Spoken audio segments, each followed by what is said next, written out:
Year 10. Welcome to week 1 of music. How exciting. Right, so we are going to embark on AOS 3 film music. So compositions are now done. If you have handed it to me, that is amazing. If you haven't, well, you are going to have a lot of work to do. So plans for the next 5 weeks. Introduction to AOS 3, so film music. This is the one and the only time we are going to cover it before revising. We are not doing it again at the beginning of year 11. We will just do it when we're doing mocks, etc. So we're going to do intro to film music today. Melody and accompaniment. So this is where your 10 mark question is. It's quite a big one, as well as a normal 12 mark question. But this is where your essay question is, which isn't really an essay, but I'll explain that later. So we're going to break it down into mad t-shirts. So first thing we're going to look at next week is melody and accompaniment. Then we're going to look at dynamics and tempo. Then we're going to look at harmony and texture. And then in the last week, we're going to look at how to answer the 10 mark question. Hopefully by the time we've done the first 4 weeks, actually week 5, I'll have given you enough clues of how to actually answer it well. But today we're just going to look at what film music is, some of the key terms. So first of all, what is the purpose of music in films? So there's 2 different types of music used in films, diegetic and non-diegetic. And it's just a fancy word for actually is the music in the action at the time. So someone playing the piano, someone singing in a club, that's diegetic. It's actually part of the storyline. The characters would hear that music, like hearing a radio in the background on EastEnders. Okay. Non-diegetic, which is the music that we are looking at, is stuff that accentuates the action, but the characters wouldn't hear. Okay, so the people in Jaws on the beach didn't hear da-dum, da-dum. The people watching the film can hear that, but the actual actors cannot hear. Jaws is not humming his 2 notes whilst he's swimming along. So we are looking at non-diegetic music.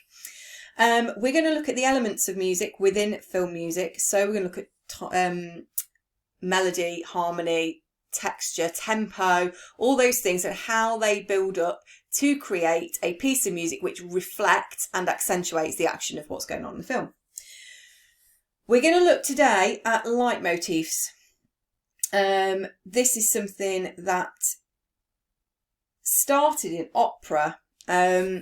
They're brilliant. So it's basically a short theme, a really short theme or snippet of music or motif which represents an object, an emotion or a person. So what I've done here, I've put see separate video links on the Word document, watch them all. So I've found some really good YouTube clips that have got leitmotifs in them, explicit leitmotifs. But it's too long to put onto this clip. So what I've done is on Teams, hopefully this will be set up by the time you do this. On Teams, there will be a file and in that there will be a document, a Word document, and it's got basically your notes for film music, but it's also got some clips and links. I've watched them, found them really, really interesting. So I'd like you to just watch the clips. They're specifically about themes and leitmotifs in film music. Really interesting. Star Wars, Harry Potter, Jaws, a few things. Additional work this week. Can you watch either Star Wars or Harry Potter and try to hear what you've learnt? There is nothing better than when you have actually discussed and learnt about something to then go away and hear it. And film music's brilliant for that. So if you can go away, if you're a Star Warsy sci-fi person, go watch Star Wars. If you're not and you're more of a Harry Potter sort of person, go watch Harry Potter and listen for those themes, because there is a theme that represents the Harry Potter stuff is really interesting on YouTube. So go watch that. But it's a proper musical, nerdy moment. I love it. Okay. So first thing we need to look at is genres in music. Okay, some of this is a bit Englishy as well. So genres in film music I've come up with, and you will come up with more no doubt. Comedy, horror, romance, action, sci-fi, oh, romance again, period drama, adventure, oh, period drama again, I think I copied and pasted, sorry, and war, battle. There are loads more. Take a few minutes and I would like you just to pause this in a minute and pick 2 or 3 of the genres and brainstorm adjectives that you might use to describe that genre, because what the exam board want is not for you to keep repeating the word action or this represents romance, blah, blah, blah, blah, blah, this represents romance. What they want is a list of adjectives that could be used within that genre. So, for example, I've done down here action. If I picked out an action film, running, chasing, hiding, jumping, aggressive, fast, fighting, punching. Okay, so all those things, parkour you could use, yeah, all those things are used to describe action. And don't forget, there is no particular, there are appropriate answers. There aren't necessarily wrong answers. There are appropriate. It could be, it might be, this could represent. They're the sort of things that we're looking for. So can you now pause this video, pick 2 or 3 of those and create a list of maybe 5 or 6 adjectives that you could use to describe that genre. Okay, couple of minutes, off you go. Okay, so week 1, your key facts in your book. Film music's there to accentuate the action and mood in a film. A leitmotif is a small musical idea or theme which represents an object, a person or a feeling. That will become more clear when you've gone away and done the extra work watching those clips. Film scores use instruments to their full capacity with lots of different techniques. So tremolo on violins, rolls on drums, all sorts that don't just stick to normal techniques of an instrument. They do different things with them for effects. And different types of film: horror, action, sci-fi, romance, comedy, war, period drama. Okay, they are the essential learning things for this week.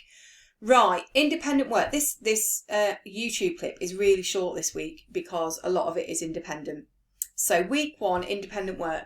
I would like you to complete the film music lesson and the test on Music First and watch the leitmotif clips. So on Music First, on Focus on Sound, if you go to Educast, if you go to lessons, and you'll find the Educast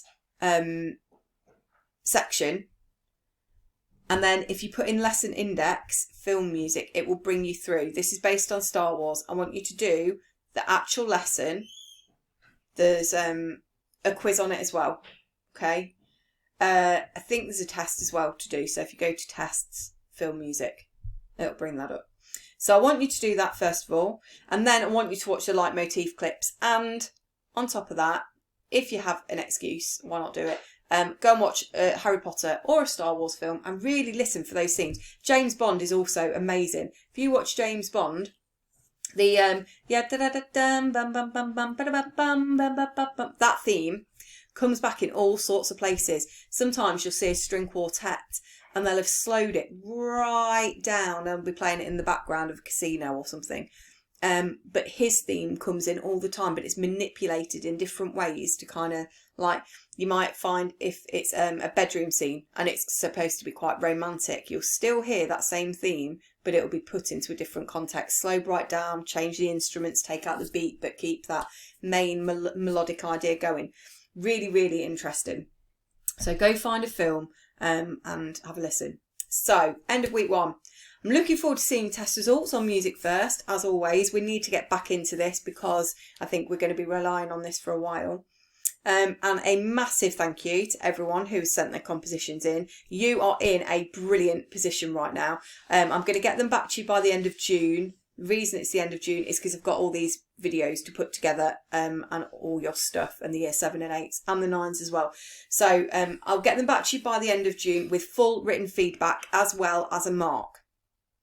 If you haven't handed me a composition, I need you to email me, please, because I've chased people. I've chased people's parents and sent emails and I've not heard anything back. And my concern is now that this is 15% of your GCSE. So if you haven't emailed me with anything, I am concerned at this point. All right. So I expect to see emails from 3 of you particularly. But the rest, I think most of you have sent me what you've got. Or I've got earlier drafts and I will just have to mark an earlier draft, which will be disappointing because your marks won't be so good. Okay, right. Be good. and I'll speak to you next week.